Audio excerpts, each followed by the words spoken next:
શું તમે જાણો છો, એક વખત ચંદ્રદેવે ભગવાન ગણેશજીનું ઉપહાસ કર્યું હતું અને એ જ અહંકાર તેમને ભારે પડી ગયો.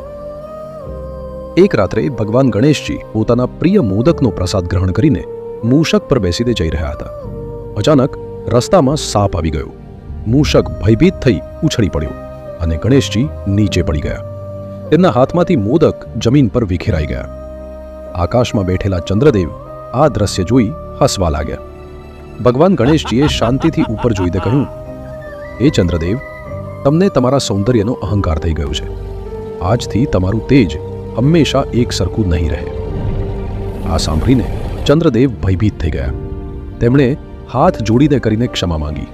ત્યારે ગણેશજીએ કરુણાથી કહ્યું, તમે ફરી તેજ પ્રાપ્ત કરશો, પણ દુનિયા હંમેશા યાદ રાખશે કે અહંકારનો અંત નિશ્ચિત છે. એટલે જ આજે પણ ચંદ્ર ક્યારે પૂર્ણ દેખાય છે અને ક્યારે અધૂરો. જો તમે પણ ભગવાન ગણેશજીમાં શ્રદ્ધા રાખો છો તો કમેન્ટમાં લખો, જય ગણેશ દેવ.